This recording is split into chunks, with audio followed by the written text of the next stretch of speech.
mesiánica.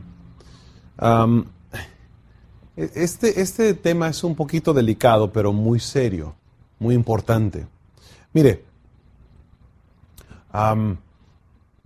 cuando un judío viene a Cristo, la ley era el ayo que lo traía a Cristo, la ley le enseñaba al judío a venir a Cristo.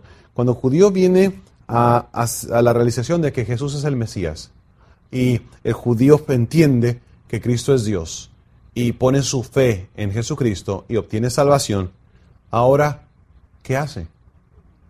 El judío se regresa a las prácticas del Antiguo Testamento, llega en un punto hasta la cruz, se regresa o avanza, o continúa con su propia identidad, su propia religión, su propia forma de vivir o de creer según el Antiguo Testamento, o pasa al siguiente punto que es la iglesia. Entonces, hay un conflicto grande en muchos judíos. Ahora, el problema es que judíos han venido a Cristo y lo han sido instruidos de que ahora deben seguir en la iglesia local.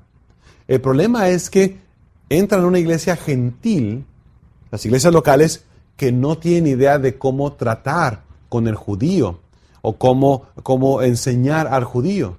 Y lo que pasa es que muchas veces, sin querer y sin tener mala intención, los judíos son ofendidos y se sienten incómodos en la iglesia porque no son enseñados de qué se trata la iglesia. Y en unos pocos servicios ellos no se sienten cómodos y simplemente se van. No se sienten cómodos no porque sean especiales o porque no se les dé un trato importante. No me refiero a eso. Déjale doy un ejemplo.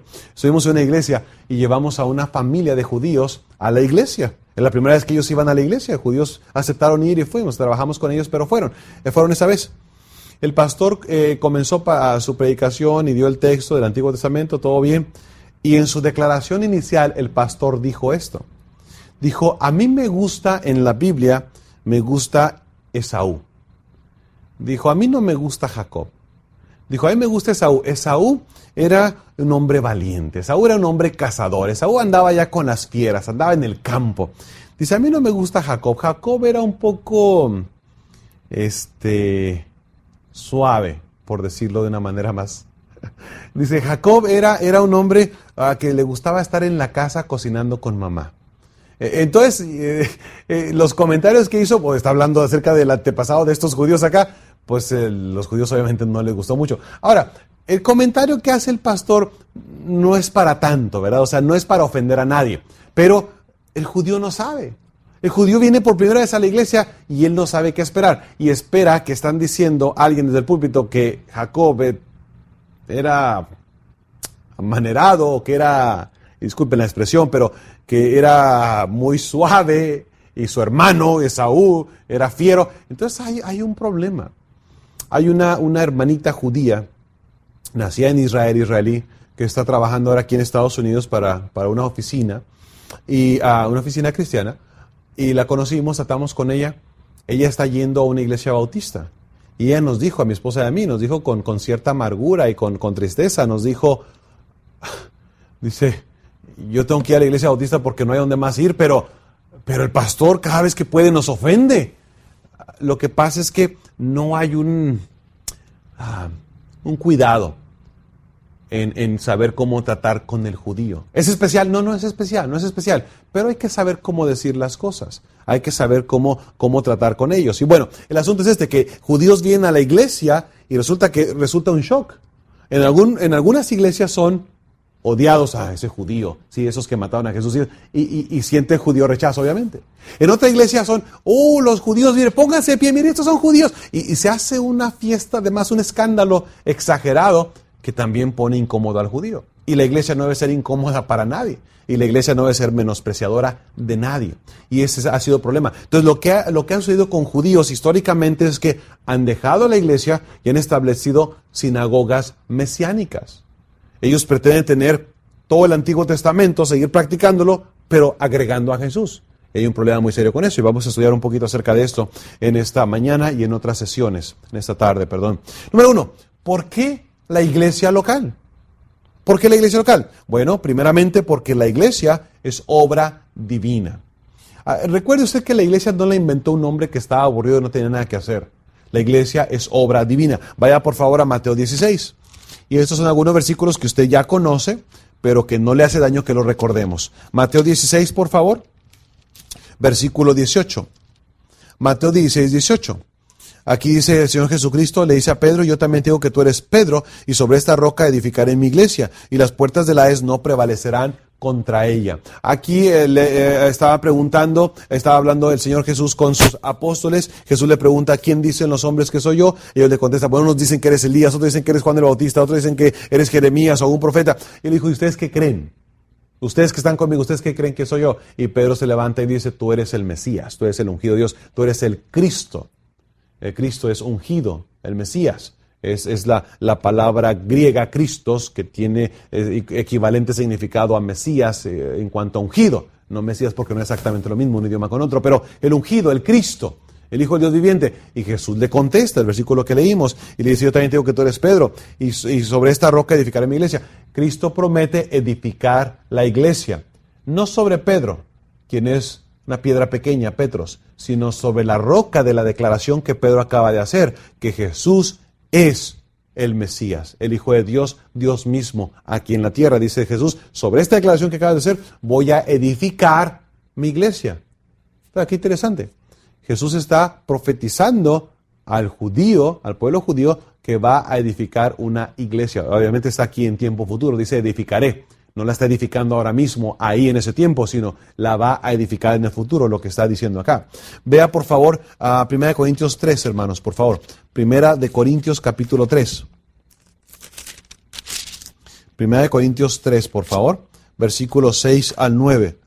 Dice, yo planté, Apolos regó, pero el crecimiento lo ha dado Dios. Así que ni el que planta es algo, ni el que riega, sino Dios que da el crecimiento.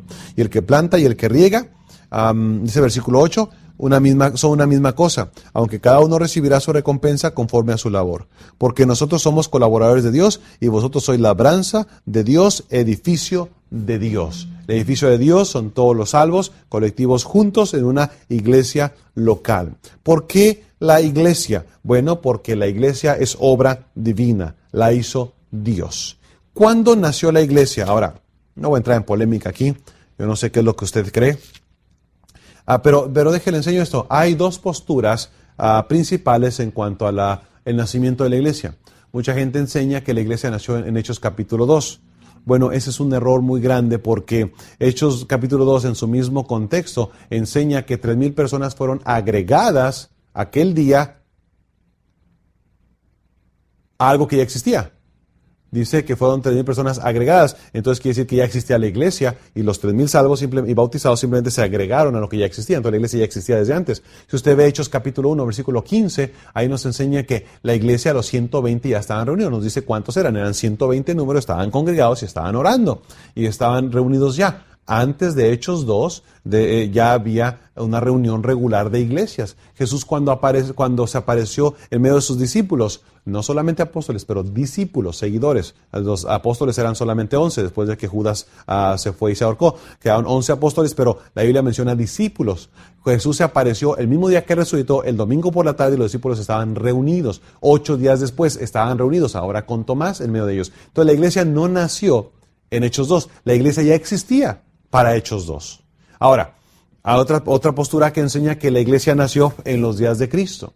Eso nos trae un conflicto teológico muy grande, porque Dios trabaja o a través de Israel o a través de la iglesia, pero no al mismo tiempo con los dos. Y el Señor Jesucristo, su ministerio, el contexto de su ministerio es el contexto del Antiguo Testamento. Mateo, Marcos, Lucas y Juan están en el contexto del Antiguo Testamento. Juan el Bautista era un profeta del Antiguo Testamento. Jesús, déjele muestro esto, por favor, antes de que apague usted la cámara, la televisión y me deje aquí. No, escúcheme. Okay, antes de que me cuelgue con la soga, escúcheme todo lo que le tengo que decir. Vaya por favor a Jeremías 31. Vaya a Jeremías 31, por favor. Que le enseño un versículo aquí, una profecía dada a Israel. Jeremías 31, simplemente para aclarar este asunto. Jeremías 31, ve al versículo 31. Dice ahí, he aquí vienen días, dice Jehová, en los cuales haré un ¿qué? Si puede subrayar esa palabrita, por favor, estas dos palabras, hágalo. Dice, nuevo pacto, un Brit Hadashah, un nuevo pacto, un nuevo testamento. Dice, he aquí vienen días, versículo 31. Dice Jehová, en los cuales haré un nuevo pacto con la casa de Israel. No con nosotros, con la casa de Israel y con la casa de Judá, no como el pacto que hice con sus padres el día que tomé su mano para sacarlos de la tierra de Egipto, porque ellos invalidaron mi pacto, aunque yo fui un marido para ellos, dice Jehová. Dice, ustedes invalidaron mi pacto, entonces tenemos que hacer un pacto nuevo. Versículo 33, pero este es el pacto que haré con la casa de Israel. Después de aquellos días, dice Jehová, daré mi ley en su mente y la escribiré en su corazón, y yo seré a ellos por Dios, y ellos me serán por pueblo. Ahora, vea el cumplimiento de esto. Vaya por favor a Mateo 26. Vea el cumplimiento de esta profecía. Mateo 26. Por favor.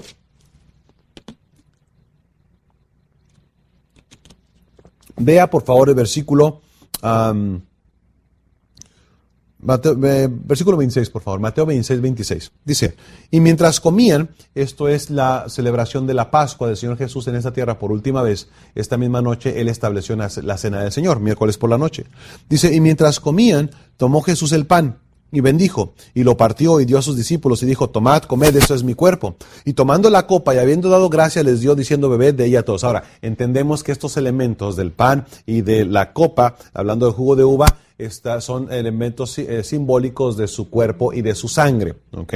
No hay una transubstanciación, ¿ok? Eso no es una doctrina bíblica, que está hablando de un simbolismo. Ahora, vea por favor el versículo 28. Hablando de la copa, dice, porque esto es mi sangre, hablando del jugo de uva, simbólicamente, del nuevo pacto. Porque esto es mi sangre del nuevo pacto, que por muchos es derramada para remisión de los pecados.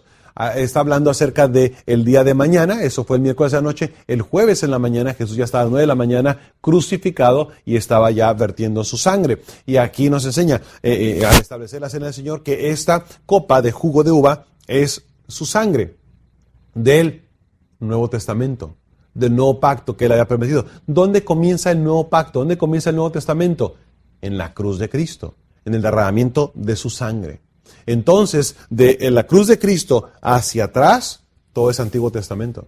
Vea usted cuando en su ministerio de Jesús, cuando Él enseñaba, cuando Él predicaba, Él se dirigía a Israel, en el contexto y términos de lo que los profetas decían, en contexto y términos de promesas a Israel, no de la iglesia.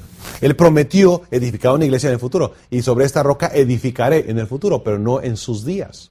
Ahora, entonces, Jesús, en Mateo 26, 26, Él está hablando acerca de, Él es su sangre, es el nuevo pacto. Entonces, ¿cuándo comienza el Nuevo Testamento, el nuevo pacto? Comienza con la cruz de Jesucristo, el día de su muerte. Ahora, entonces, ¿cuándo comienza la iglesia? Vea San Juan capítulo 20, por favor. San Juan capítulo 20, versículo 1. Dice, el primer día de la semana, ¿qué día es ese? Es domingo. María Magdalena fue de mañana siendo oscuro al sepulcro y vio quitada la piedra del sepulcro. Este es el día en que Jesús resucitó, el domingo por la mañana, primer día de la semana por la mañana. Ahora, en el mismo contexto, quiero que vea por favor el versículo 19.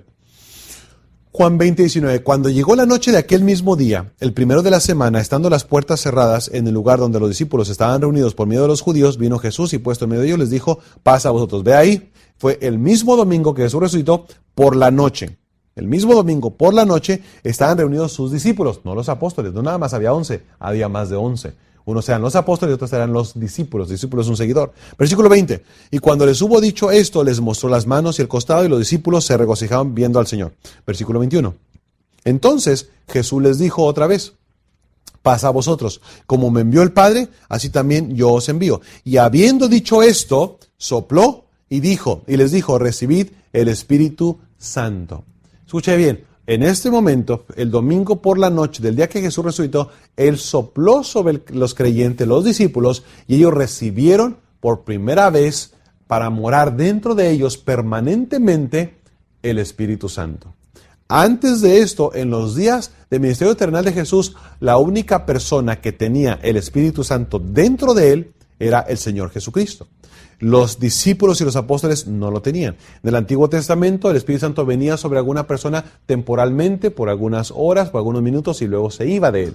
Pero a partir de esta fecha, de que Jesús resucitó el mismo domingo por la tarde, Él dio a los creyentes el Espíritu Santo morando dentro de ellos. ¿Qué tiene que ver esto con el nacimiento de la iglesia? Bueno, la Biblia nos enseña que el Espíritu Santo es quien da dones a los hombres. Y esos dones espirituales que Él nos da, son los que usamos, o los que deben ser usados, para la edificación del cuerpo de Cristo. Si la iglesia está en los días de Cristo, en su ministerio terrenal, aquí hay un problema porque los apóstoles, los discípulos, no tienen Espíritu Santo dentro de ellos. Entonces no tienen los talentos o los dones